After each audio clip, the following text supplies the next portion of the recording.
langsung aja kita mulai diskusinya, Bu. Kita kalau Ibu bersedia gitu, saya benar-benar tertarik dengan Nusantics ini, Bu. Boleh cerita nggak ya, Bu ya? Karena saya tuh kan dengar ya, Bu, dan tim itu waktu itu nonton diskusi Ibu dengan Pak Gita Wirjawan gitu. Dan ini jarang banget gitu, ada perusahaan dengan model seperti ini, apalagi dengan anak muda itu di Indonesia. Boleh cerita nggak, Bu, tentang Nusantics? Nusantics itu sebenarnya apa ya, buah dari kekepoan para anak-anak muda.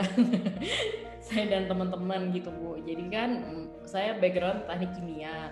Cuman sebenarnya dari dulu itu orang teknik kimia tuh juga sadar kok namanya pengolahan air bersih, pengolahan limbah, bikin produk-produk kesehatan, makanan, itu sebenarnya aplikasinya itu juga menggunakan ya bakteri, jamur, bahkan bikin biofuel aja kan juga ada yang butuh fermentasi kayak gitu. Jadi meskipun saya backgroundnya bukan biologi, tapi saya pribadi tuh tahu banget lah kalau banyak banget nih proses industri itu limitasinya itu alam itu sendiri, salah satunya adalah dari mikroba-mikrobanya gitu. Nah terus pas kerja kan juga ngelihat sendiri kan kayak pengolahan limbah nih segini pentingnya nih, ada keberadaan bakteri. Ternyata diversity keberadaan bakteri ini juga menentukan apakah proses pemisahan limbahnya sempurna atau enggak gitu kan. Terus pas ngambil kuliah S2 bidangnya sustainable energy juga ya balik lagi kan kayak ternyata bikin biofuel mau sumbernya gula mau sumbernya lignocellulose itu harus dipecah-pecah dulu, kita butuhnya si microbes lagi kayak gitu. Terus kalau namanya kita mau produksi enzim juga butuhnya balik lagi sih microbes lagi gitu. Jadi kayak si bakteri dan jamur itu emang udah temenan lah kita dari dulu. Udah temenan kan. Nah cuman momen yang paling menarik itu tuh sebenarnya ketika saya tuh melahirkan anak pertama gitu, Bu. Kan kalau pamannya ya nasib ibu-ibu baru ibu-ibu pertama belum pernah lulus ya. Ibu-ibu pengalaman pertama kan galaunya, aduh ASI saya gimana ya, cukup atau enggak, politinya cukup atau enggak, apa perlu susu formula atau apa, belum lagi juga komentar orang-orang terdekat, ini ibunya capek nih ASInya nggak bagus dan segala macam. Akhirnya gara-gara galau kita riset, akhirnya cari-cari kan di jurnal, bacalah jurnal-jurnal misalnya Nature, Science yang membahas tentang perkembangan bayi dan ASI, pro kontranya ASI dan susu formula kayak gitu. Terus saya nggak sengaja ketemulah sama Human Microbiome Project. Nah di situ saya tuh kaget gitu kayak wah kita nih bukan 100% manusia nih, bener nih bukan 100% manusia. Justru kayak ada ekosistem microbiome itu yang hidup di badan kita, yang ada di usus, yang ada di kulit, ada di mana-mana gitu kan. Nah tapi menariknya kalau untuk aplikasi bayi, jadi ternyata microbiome di usus anak itu segitu pentingnya gitu kan untuk menentukan development mereka bertahun-tahun ke depan. Nah terus di situ kepo lagi, nah ini microbiome yang ada di usus bayi nih gimana nih supaya terjaga nih. Ternyata mereka harus dikasih makan, makanannya itu salah satunya HMO, Human Milk Oligosaccharides kan. Terus dicari-cari ya Human Milk Oligosaccharides itu emang adanya di ASI gitu kan. Gitu. Jadi di situ saya kaget gitu kan, oligosaccharides ini kan susah untuk di breakdown sendiri, maksudnya badan kita nggak bisa breakdown oligosaccharides sendiri, tapi ternyata dia tuh ngasih makan bakteri yang ada di usus anak. Terus byproductnya metabolitnya itu mensupport hal-hal lain yang ujungnya mengoptimalkan perkembangan anak itu kan. Nah saya tuh di situ itu benar-benar momen tuh benar-benar kaget lah kayak berarti selama ini kalau kita ngomongin gizi itu cuman sebatas jumlah protein, jumlah vitamin, lemak, karbohidrat kayak gitu, ternyata lebih dari itu ya. Ternyata banyak banget nih kayak simbion-simbion yang hidup di badan kita dan itu menentukan gitu kan, menentukan kondisi kesehatan kita, imunitas kita. Dan udah kayak gitu saya baca lagi, wah ternyata ironinya nih makin dia bervariasi dan seimbang, kita makin resilience. Nah kaget lagi di situ kan. Disitulah sebenarnya benar-benar mulai cikal bakalnya Nusantics, jadi kayak karena kepo gitu. Cuman kan untuk langsung misalnya membisniskan microbiome ini kan kita harus punya produk pertama yang lebih bisa diterapkan kan gitu. Jadi kita cari ini bisa diterapkan di mana. Sebenarnya kan bisa di mana-mana. Kayak tadi buat pengolahan limbah bisa, biofuel bisa, buat suplemen makanan bisa. Cuman setelah dicari-cari lagi, kami tuh percaya kadang-kadang namanya saintis itu punya ide kan bagus-bagus banget ya. tapi apakah bisa diterima pasar beda cerita gitu kan.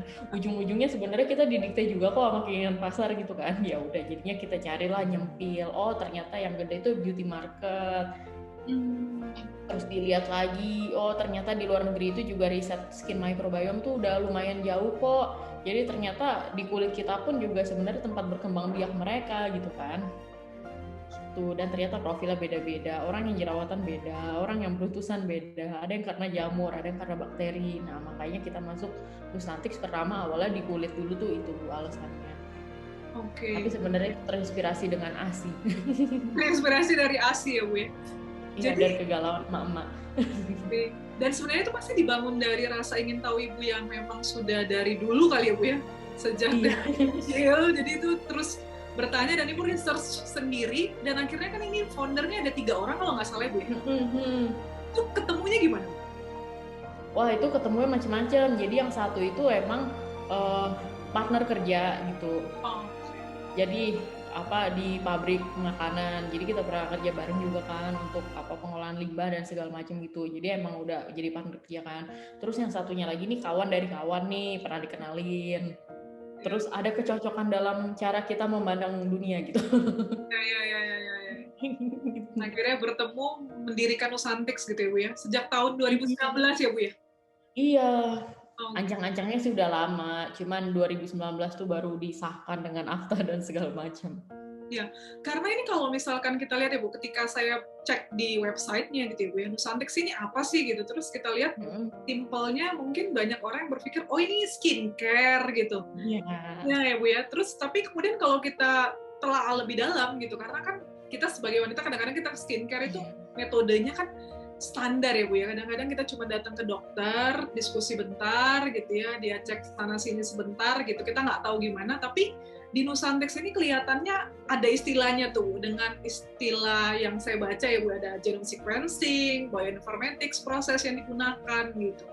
Boleh cerita nggak Bu, sebenarnya secara mungkin nggak detail ya Bu ya, karena mungkin nanti yang nonton ini juga bingung ini maksudnya apa gitu, tapi kira-kira bedanya dengan skincare biasa itu seperti apa ya Bu? Bedanya tuh singkatnya, kita ini mengingatkan banyak orang tuh tentang ironi kehidupan sih. Kalau sejatinya kita manusia tuh sederhana-sederhana aja, pakai tuh yang penting-penting aja sesuai kebutuhan gitu.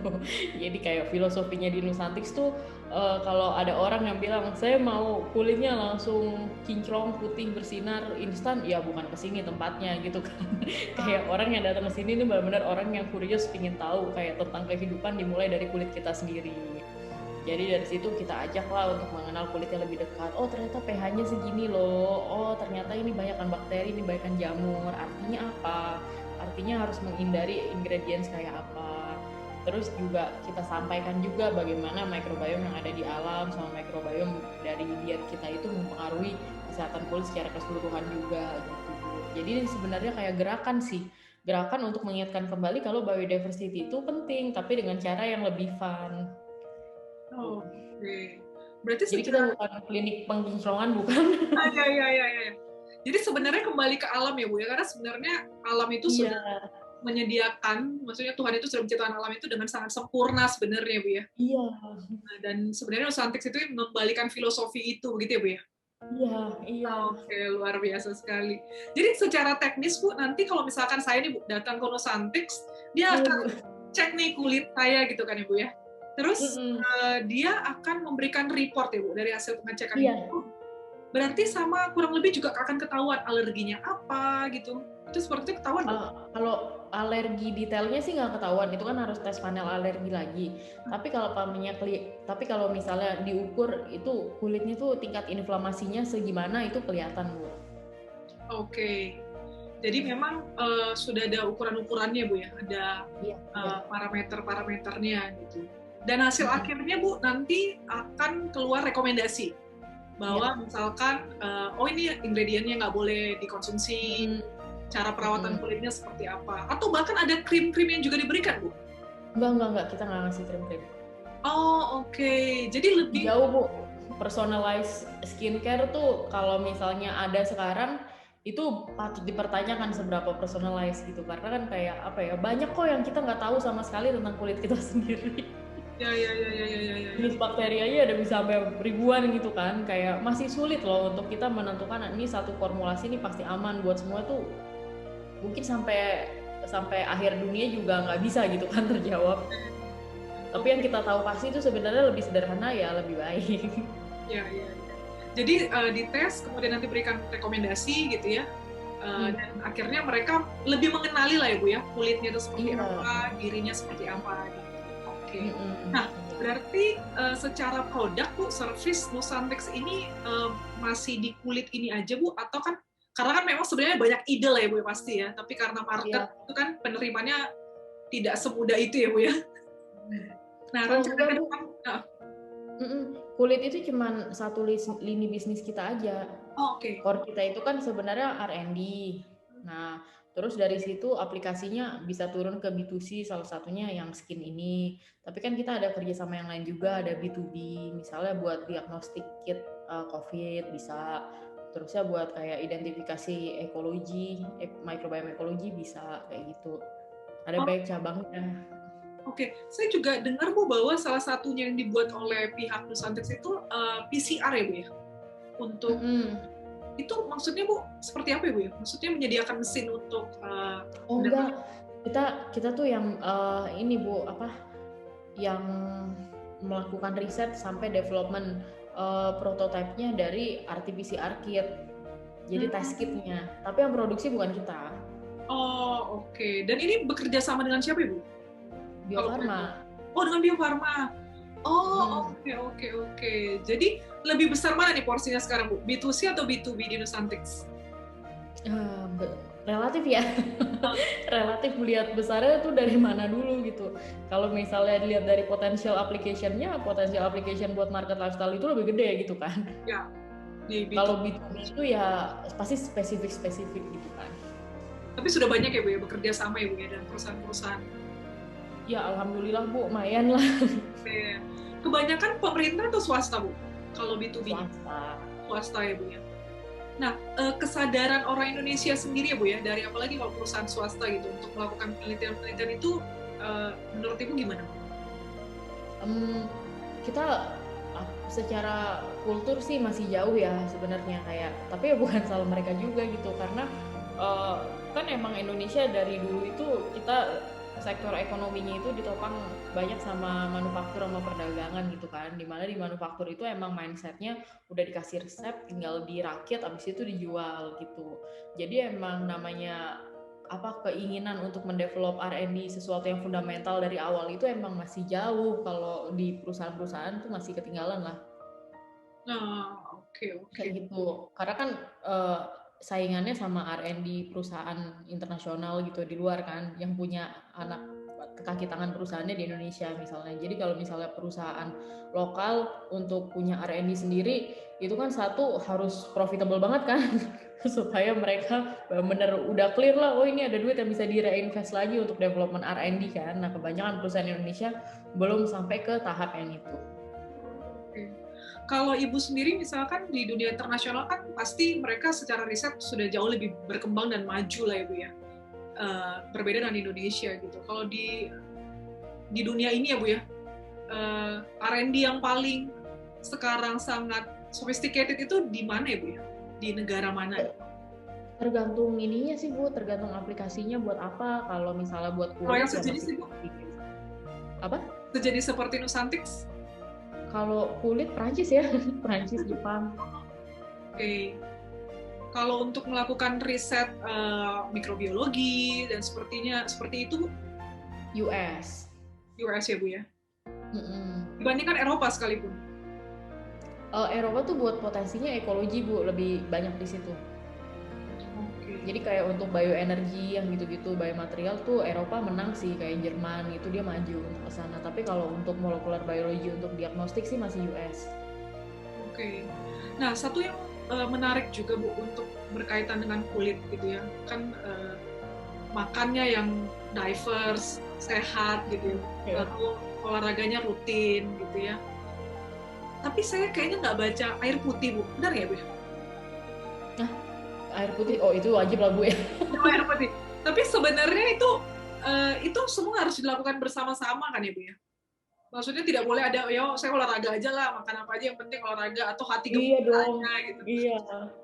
Kan kalau pamannya cuman jadi salah satu aja kan itu pasti apa ya, fungsinya kan jadinya terganggu ya.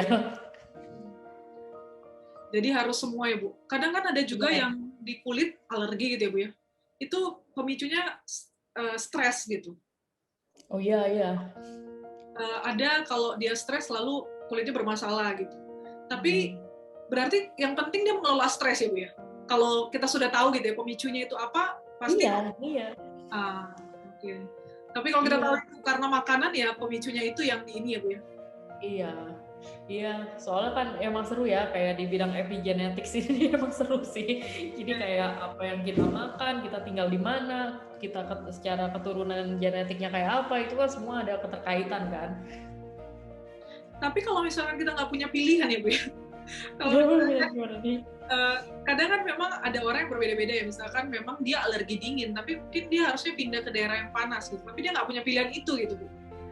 Menurut Ibu kira-kira bisa tidak sih mikrobiom itu juga mengerti gitu? Lah, bisa lah Bu, itu pasti bisa di training lah, maksudnya kayak pelan-pelan juga semua makhluk hidup paham adaptasi, itu sih yang saya percayai. Jadi kayak mungkin awal-awalnya agak painful gitu ya, tapi lama-lama kayaknya oke-oke aja. Saya dulu alergi kopi, sekarang pecandu kopi loh, baik-baik saja. Boleh Bu ya? Nggak ada masalah? Nggak apa-apa Bu, kan ada adaptasi dilatih. Ya. Jadi itu agak paradoks juga kan Bu, maksudnya gini kan, kita tahu nih kondisi kulit kita seperti apa gitu. Kita tahu ada mikrobiom yang harusnya hidup berdampingan ya Bu, yang hidup damai sehingga ada keseimbangan lah gitu. Lalu kita harus melakukan banyak langkah lah untuk bisa menjaga ini. Tapi sebenarnya kalau kita tidak bisa menjaga, misalkan kita harusnya hidup di daerah yang panas, tapi kita hidup di daerah yang dingin, nanti beradaptasi, itu bisa. Jadi sebenarnya Bu, kalau misalkan kita keseringan makan jorok, misalkan gitu ya Bu ya, itu lama-kelamaan beradaptasi nggak sih Bu? Karena kan jarang ya orang di pinggir jalan atau pengemis, dia sakit, dia biasa-biasa aja tuh Bu. Sedangkan ada orang yang... Iya, beradaptasi Bu, cuman apakah fungsinya itu jadi apa ya, fungsinya itu jadi sekomprehensif awalnya, itu pertanyaan lain lagi gitu. Karena kan biasanya kalau secara fungsi itu kan intact kan, jadi kalau pamannya oh yang ini satu naik, pasti ada satu lagi yang turun gitu ya, turunnya ini apa kita nggak tahu kan. Apakah kelihatannya oke-oke aja tapi density tulangnya yang turun, atau jadi apa, mungkin develop cancer, atau mungkin ada kelainan di ususnya atau apa, kita nggak tahu. Karena adaptasi tuh emang selalu kayak gitu, makanya paling enak tuh balance di tengah-tengah. Karena kalau udah satu ditarik ke titik ekstrim, itu pasti ada kompensasinya. Nah, kompensasinya apa, ini yang kita sering nggak tahu tapi kejadian. Ya. Karena tidak semuanya punya waktu adaptasi dan kemampuan adaptasi yang sama ya Bu ya? Iya, beda-beda. Ya. Di dalam tubuh kita semua organ beda-beda. Kayak punya toleransi yang berbeda-beda. Iya. Iya, kayak apa, ada suku-suku tertentu kayak di Bajo gitu kan, dia emang udah beradaptasi ya, emang sering nyelam dan segala macam, itu kan udah beda ya. Iya. Oke. Jadi memang harus dilihat dulu ya Bu ya. Memang lebih bagus pokoknya sederhana dan seimbang gitu ya Bu ya. Ya, kita menghargai apa yang ada aja, happy. Oke. Dan bicara tentang bioethics Bu. Iya. Karena kan Ibu dari sisi Nusantics itu R&D ya gitu. Jadi saya nggak tahu ya Bu ya, tapi ketika saya belajar dan saya akhirnya menyadari bahwa wow, Tuhan itu luar biasa ya gitu ya. Jadi kayak maka buat saya tanpa bermaksud against ateis ataupun agnostik gitu ya. Tapi saya merasa kalau ada saintis yang ateis dan agnostik, menurut saya itu cuman belum ketemu aja gitu. Karena pasti menurut saya kalau saintis yang benar-benar mempelajari semuanya, pasti akhirnya ketemu, ini ada tangan yang di luar manusia yang membuat ini itu hebat banget. Gimana menurut Ibu? Sama sih Bu. Sama sih Bu. Saya juga sampai sekarang juga kalau papanya ngelihat ya fenomena alam gitu, kayaknya rasanya sombong banget gitu ya untuk kita tidak mengakui adanya Tuhan. Itu pasti ada gitu. Cuman Tuhan yang bentuknya seperti apa itu pasti pemahaman orang beda-beda gitu kan. Yang saya pahami sih ya pasti Tuhan itu sesuatu yang apa ya, yang great, yang extraordinary, yang bentuknya pasti ya pasti nggak kayak sifat-sifat manusia lah, tapi pasti ada gitu. Cuman saya nggak bisa mendeskripsikan bentuknya kayak apa, nggak bisa, tapi pasti ada. Ya. Dan kembali ke bioethics tadi, Bu, di luar negeri ya, di Eropa, Amerika kan penelitiannya sudah sangat maju ya, Bu. Dan bahkan China juga sudah mulai mengejar gitu. Dan mereka mulai mencoba membuat rekayasa genetika dan sebagainya yang mungkin juga berusaha ingin menghidupkan orang kembali gitu ya, membuat orang-orang yang unggul di zaman dulu untuk bisa eksis di zaman ke depan gitu. Nah, dan kita tahu kehidupan kematian itu di tangan Tuhan gitu. Nah, gimana tuh Bu secara bioetika? Mungkin kalau mereka tidak terlalu pusing kan itu, tapi di Indonesia kan bagaimana Nusantics kemudian menjaga bioethics ini, Bu? Oh, kalau kita sih itu clear banget sih, Bu. Maksudnya kita nggak mau engage sama kegiatan-kegiatan yang secara ethical tuh dipertanyakan. Jadi dari kami itu benar-benar simple. Kita nggak mau memodify segala sesuatu, apalagi kayak genetic engineering di manusia dan segala macam gitu, enggak. Kita tuh benar-benar fokus kepada bagaimana kita bisa melabel segala sesuatu di alam itu dengan diversity score-nya. Jadi semua orang sadar kalau ini diversity score-nya A, ini B, ini C. Jadi mereka untuk ngambil semua keputusan, mereka tuh berorientasi kepada biodiversity. Jadi misi kami tuh orang tahu biodiversity itu penting, dan mereka juga bisa punya pilihan loh untuk membeli produk-produk yang tetap menjaga biodiversity. Kita sih nggak mau yang ke arah-arah yang serem-serem gitu, Bu. Jadi sudah dipatok ya, Bu ya, tidak akan dari patok. Kita gerakan kembali membumi aja. Ya. Dan kalau gerakan yang sama ini, Bu, juga ada ya, Bu, di luar negeri untuk di Eropa, Amerika? Enggak sih, Bu. Karena mereka kan biodiversity-nya nggak sebanyak kita. Buat mereka sesuatu yang nggak terlalu relevan gitu. Tapi buat Indonesia sama Brazil harusnya relevan banget, karena kayak misalnya hutan-hutan kita kan benar-benar ya biodiversity di dalamnya kan luar biasa banget. Terus kalau tiba-tiba rusak itu hutan, terus siapa yang nyerap karbon gitu kan? Nanti CO2-nya nggak keserap, nanti langsung deh berubah kan namanya iklim, yang ini jadi panas, yang itu jadi dingin, terus nanti musim hujan, musim kemarau geser-geser, jadinya kan dampaknya tuh katastrofik banget kan. Tapi kalau misalkan Indonesianya bergerak sendiri ya, Bu ya, dan kemudian pasti kan juga ada pengaruh-pengaruh eksternal ya, Bu ya, dari negara-negara lain gitu yang mempengaruhi biodiversity Indonesia gitu. Nah, itu bagaimana ya, Bu ya, kita menyikapinya, Bu? Iya sih, Bu, ini juga ya kompleks ya, harusnya yang pusing sih Kementerian Luar Negeri aja. Luar negeri aja. Iya, kayak di satu sisi sih, apalagi negara-negara maju ya, mereka tuh pasti akan sangat mengapresiasi kalau Indonesia itu benar-benar bisa sadar dan menjaga biodiversity-nya gitu kan. Karena kalau Indonesia itu bisa jaga hutan aja, itu udah lumayan sangat amat membantu lah gitu kan. Jadi kayak neraca karbon tuh udah tetap balance gitu. Tapi di sisi yang lain kayak teknologi itu kan selalu dua mata sisi gitu. Maksudnya kayak pisau dapur aja bisa dipakai banyak orang juga gitu kan, padahal pisau dapur gitu. Nah ini juga, jadi begitu kita bisa punya database yang lengkap tentang biodiversity kita itu apa aja, bisa diukur dan segala macam, ya bukan nggak mungkin negara-negara lain itu juga tertarik sama datanya gitu kan. Kan kita juga ada ikut Nagoya Protokol misalnya gitu, dimana plasma nuftah yang penting buat kehidupan manusia harus di-share dan segala macam.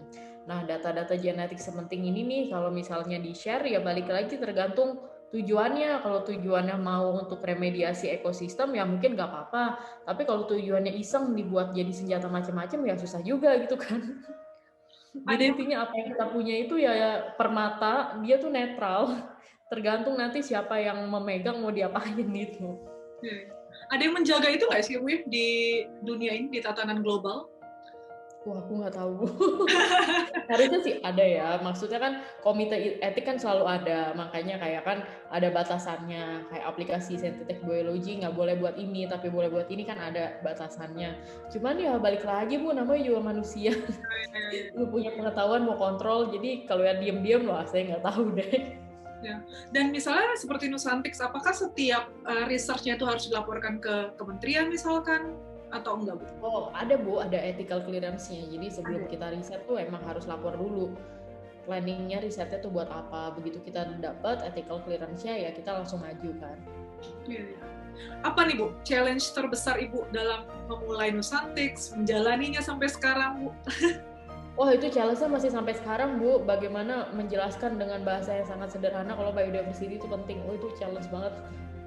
Ya, ya, ya. Biasanya menjelaskannya gimana Bu? Kepada orang-orang awam ya yang tidak mengerti gitu. Ya nih saya sih masih komunikator yang belum bagus lah, tapi intinya itu misalnya kayak di bukan rumah lah, misalnya desa kita lagi diserang nih ceritanya lagi diserang. Nah di dalam desa itu kan juga ada banyak jenis penduduk ya, ada ibu-ibu, ada tentara, ada tukang becak, ada petani, ada apa segala macam, masing-masing itu kan punya skillnya macam-macam nih, kan. Nah jadi kalau kan hipotesanya kalau makin diverse itu makin bagus. Contohnya gini, bayangin kalau di desa itu nggak ada petani, terus kita perang sama desa lain, tinggal diputus aja suplai berasnya, udah kita nggak bisa makan gitu kan. Tapi kalau petaninya masih ada, ya masih ada yang bertani, kita masih bisa makan, misalnya gitu. Atau bayangkan kalau di desa itu sama sekali nggak ada perempuan, nah gimana coba? Bayangin kalau misalnya nggak ada tentaranya, gimana coba? Jadi meskipun orang itu beda-beda, tapi biodiversity-nya itu harus tetap dijaga, karena dengan biodiversity-nya itu bagus, fungsinya tuh kompleks gitu jadinya. Iya. Dan dari Nusantik sendiri ada rekomendasi nggak Bu untuk pemerintah? Untuk bisa kita punya, ya mungkin nggak 100% complete supply chain ya, untuk kita lebih diverse dalam segala sisi gitu. Ada pernah memberikan rekomendasi gitu? Lagi sih Bu, ini lagi sedang diupayakan. Sebenarnya yang kita inginkan tuh untuk melabelkan semua yang hidup itu biodiversity score-nya tuh berapa. Oke. Itu pelabelan biodiversity itu simpelnya seperti apa ya Bu ya? Supaya kita semua yang mengerti. Kita datang ke taman nih, misalnya Taman Suropati. Terusnya ada datanya, data microbiodiversity Taman Suropati pagi ini ada 2000. Jadi besok-besok kalau tiba-tiba masih 2000, masih aman. Tapi tiba-tiba udah 1500, kita udah teriak kan, loh kenapa nih? Udah mulai dirusak atau apa, harus segera dibenerin gitu. Oke, jadi awalnya kita akan datang misalnya ke satu tempat, lalu kita melihat berdasarkan data yang ada saja Bu ya, berapa banyak apa, lalu kita label skornya berapa, kemudian nanti tinggal kita pantau ya Bu ya. Iya, tapi kan pasti itu ada klasifikasinya ya, kayak nggak cuma jumlahnya aja, tapi kayak dari fungsinya, yang gitu-gitu. Tapi ya harusnya sih visible sih. Iya. Oke. Jadi challenge-nya itu masih memberitahukan ya Bu tentang biodiversity ini kepada. Iya, itu berat banget. Justru ya paling susah tuh ngajarin orang yang di kota Bu. Kalau masyarakat adat tuh lebih punya kearifan lokal, mereka lebih paham. Oh oke. Jadi lebih sulit menjelaskan ke orang Jakarta Bu? Iya. Karena mungkin selama ini gimana Bu? Menurut Ibu kenapa lebih sulit ke orang Jakarta Bu? Karena nggak tahu ya, mungkin kayak orang-orang kota kayak kita itu tanggung gitu. Maksudnya kita menghargai kearifan lokal turun-temurun enggak, tapi memahami sains juga belum dalam kan, jadi masih di tengah-tengah, masih bingung gitu. Itu yang saya pahami sih gitu. Soalnya kalau misalnya kita main-main, misalnya kemana, Kalimantan, ke Bali gitu, cerita tentang microbiome, mereka mungkin nggak terlalu paham dengan kata microbiome-nya ya, tapi mereka tuh benar-benar ngerti banget loh Bu, kalau semua makhluk hidup itu sakral, harus dijaga, dan memang beragam, dan keberagamannya itu penting, karena kalau satu diambil aja itu jadi nggak seimbang, dan balik lagi ke mereka itu mereka ngerti. Orang kota malah lebih susah paham begini. Jadi Bu paling nggak setuju ketika lahan-lahan untuk yang sudah biodiverse ya di hutan-hutan itu kemudian semua digundul lalu dibuat jadi sejenis gitu ya Bu ya? Sayang Bu, di masa depan mungkin tahun 2030-an aja kita bisa develop satu enzim dari satu jenis bakteri, di antara miliaran bakteri di tanah hutan aja mungkin nilai ekonominya bisa sampai $1 triliun. Masa kita pangkas bakar gitu hanya buat perkebunan sawit, kan sayang sebenarnya. Ya.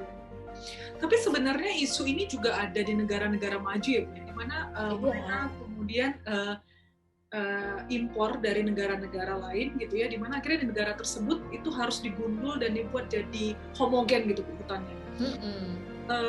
Dan mungkin merasa bahwa yang lain itu nggak penting gitu, karena tidak ada produk ekonomis yang mereka bisa hasilkan gitu. Iya.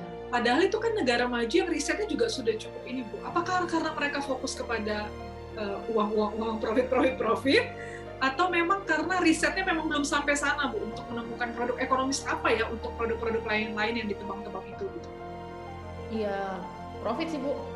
Karena ujung-ujungnya kan kayak uh, riset-riset terbaik di dunia itu kan juga ada pendananya ya. Pendananya kan juga dari organisasi yang untuk profit juga kan. Jadi emang mau nggak mau emang ya kayak gitu, ketarik-tarik jadinya. Ya. Dan Nusantik ini lebih ke arah bukan cuman sekedar R&D saja kan Bu, tapi juga punya misi sosial ya Bu ya. Iya.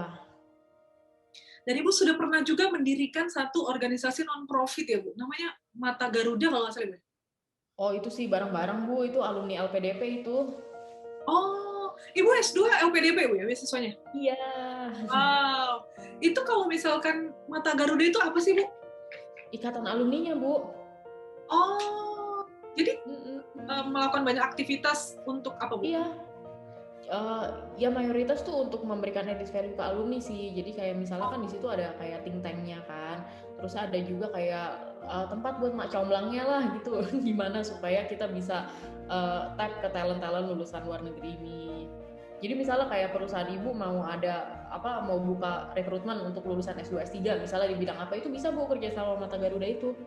Oh, dan masih ada sampai sekarang Bu? Masih. Oh, karena saya baca.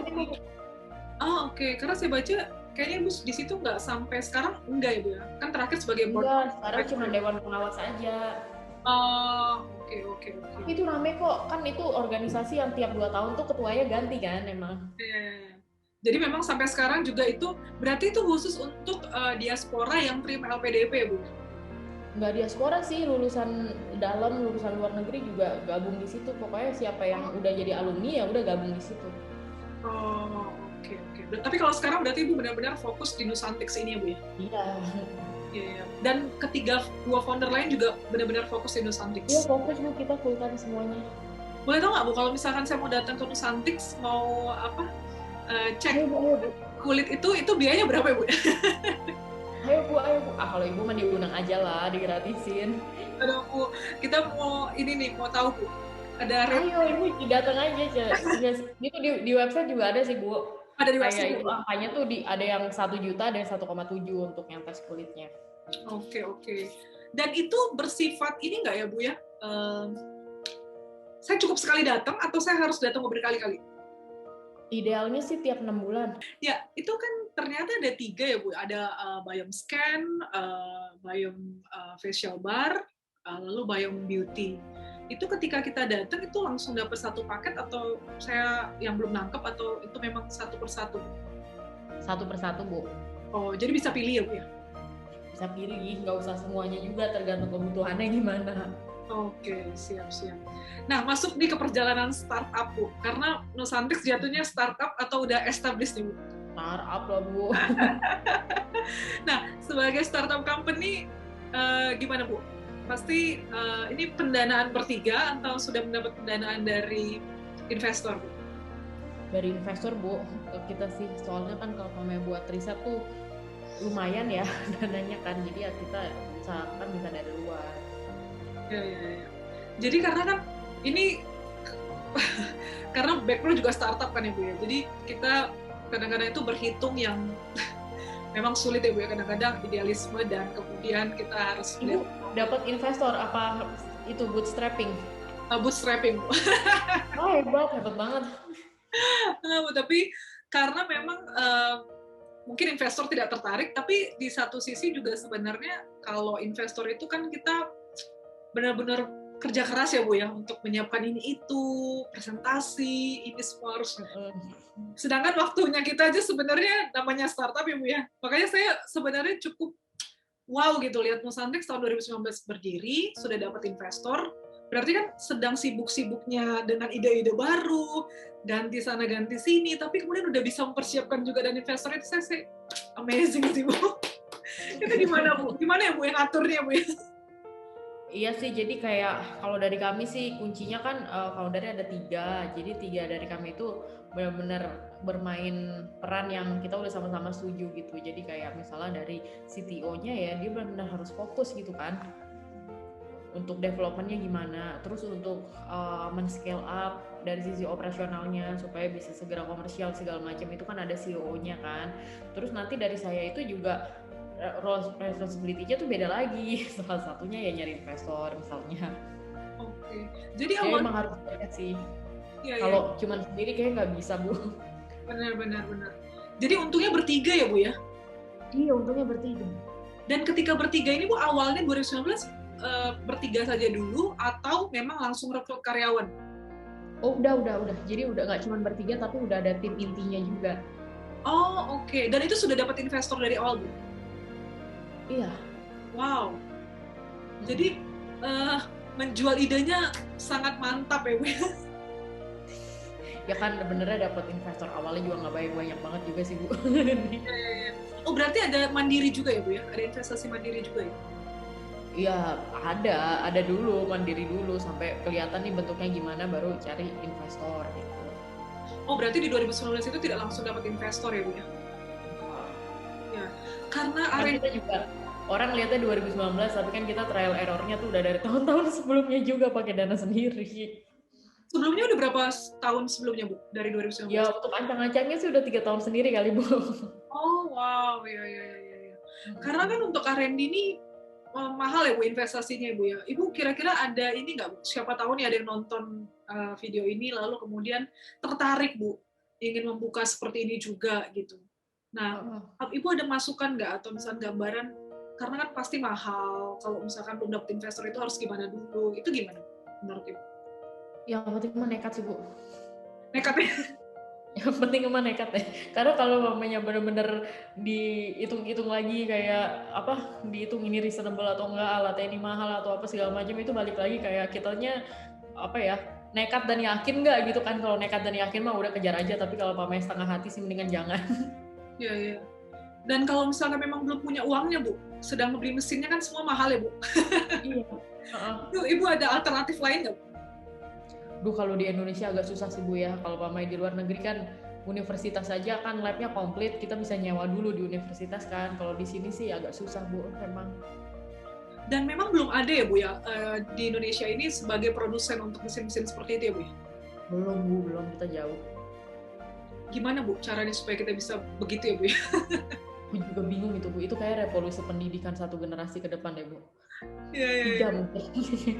Karena kita kebanyakan konsumen ya, Bu ya? Lebih konsumtif ya, Bu ya? Ya, kita diajarinnya juga gitu, Bu. Iya. Udah dikondisikannya emang begitu gitu kan.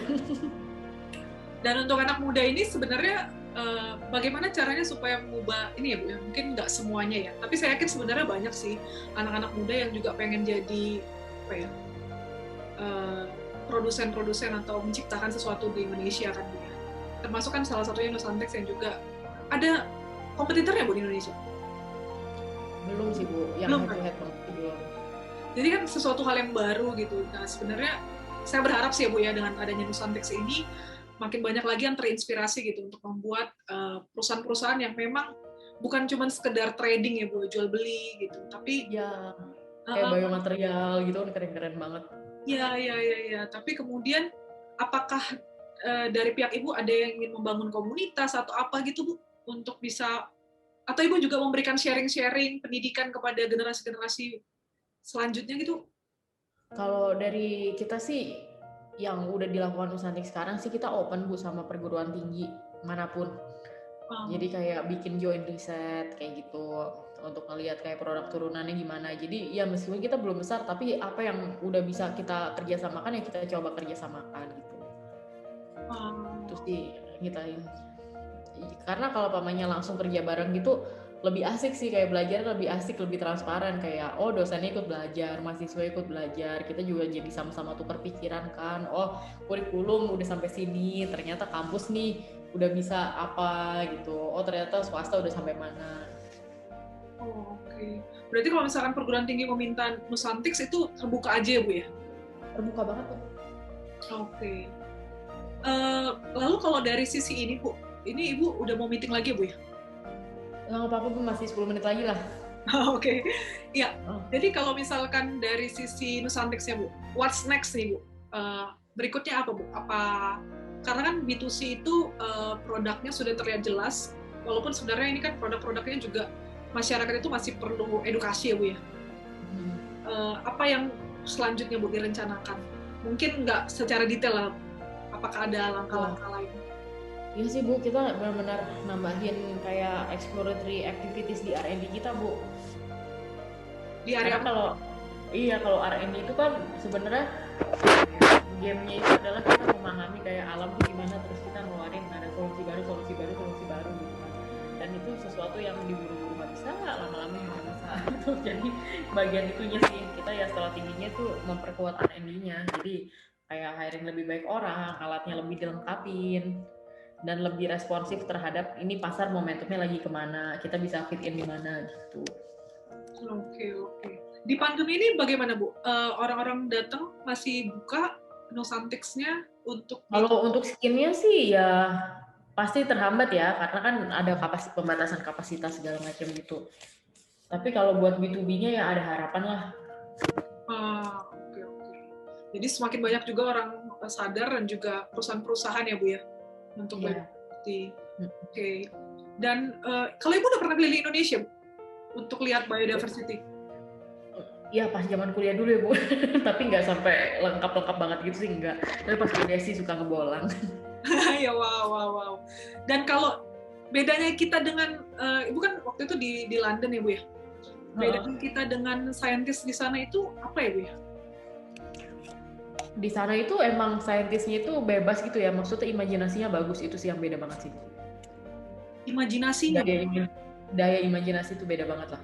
Contohnya benar-benar beda banget. Jadi kayak misalnya nih kita ada studi case tuh kayak solar panel gitu. Ini kalau misalnya kayak orang Indonesia atau orang Asia yang ya galak-galak nih, yang misalnya ya kayak bayangin solar panel ya udah kotak, bundar, ya udah gitu kan. Nah tapi kalau pamer orang-orang asing gitu, mereka tuh kalau pamernya mimpi tuh juga nggak tahu Bu.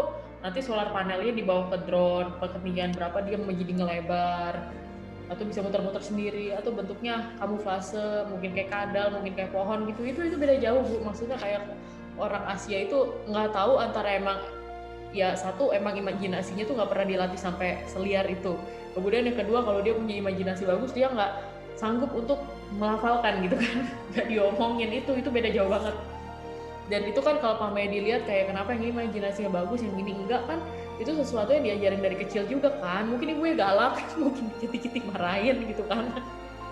Sedang mereka diberi kebebasan gitu Ibu. Iya, kita kan nggak dikasih kebebasan bermimpi Bu dari kecil. Dikit banget kan yang dikasih kebebasan bermimpi. Kalau di Indonesia kan dikit-dikit, ini ngarang aja nih, berhayal siang bolong, kan sering banget denger gitu ya. Iya. Dan itu memang sih, itu beda jauh banget Bu. Iya. Dan memang sebenarnya saintis di Indonesia pun tidak terlalu maju ya, karena memang secara masa depan banyak orang berpikir gini, lu mau jadi saintis mau makan apa gitu. Itu kan padahal dulu ya. Padahal kan dunia selalu berubah. Ya. Jadi memang paradigma seperti itu ya Bu ya, yang memang harus diubah gitu. Dan Nusantics coba membawa warna itu juga kan ya Bu ya, sehingga bukan cuma sekedar ini. Kalau untuk kerjasama dengan dunia luar Bu, internasional sudah ada Bu? Dengan apa? Dunia luar? Kita lagi menjajaki sih Bu. Udah ada sih beberapa targetnya. Oke. Kalau di Asia sendiri Bu, yang paling, kalau misalkan lah negara tetangga yang paling dekat lah Bu, Singapura, Malaysia, mereka secara R&D science seperti ini gimana Bu? Maksudnya dari Malaysia ya. Kalau Malaysia sih aku nggak tahu ya, Malaysia nggak terlalu sih. Singapura tuh lumayan agresif. Dan mereka sangat disupport ya Bu oleh pemerintahnya ya? Iya, karena mereka mau punya apa lagi Bu? Mereka sumber daya kan nggak ada. Jadi kalau misalnya SDM-nya nggak pinter ya habis lah gitu negaranya kan. Kalau kita kan kebanyakan ini harta karun. Ya. Tapi bukannya itu juga bentuk keseimbangan ya Bu? Bener juga sih. Gimana Indonesia diberikan semuanya ya, jadi kalau orangnya pinter juga bisa, ini terlalu... Makanya sebenarnya kan idealnya tuh kita sebagai negara tuh rakyatnya bisa menjaga hutan dan biodiversity dengan baik aja sebenarnya udah menjaga kedamaian dunia kan. Jadi bener lah, harusnya kita tuh nggak usah kerja keras gimana banget Bu, jagain hutan aja dibayar, harusnya mah gitu ya. Dan kayaknya di masa depan gitu deh Bu. Ya. Mungkin sekarang orang pada nggak sadar kali ya Bu, karena memang nggak ngaruh buat mereka, jadi mereka juga apa ya itu nggak ngerti, nggak ngaruh gitu. Soalnya belum kena batunya. Betul. Sama kayak kalau pandemi virus baru tiap tahun, bumi makin panas, ntar juga ngerti sendiri. Ya. Dan kemudian ketika Bill Gates mengatakan itu, Bill Gates dikatakan ikut konspirasi. Oke, senang sekali berkenalan dengan Bu Charlene yang sangat humble dan baik. Sampai bertemu lagi Bu ya di pertemuan berikutnya. Thank you Bu, sukses buat Nusantik. Sukses buat Berko. Thank you Bu, dadah. Bye. Bye.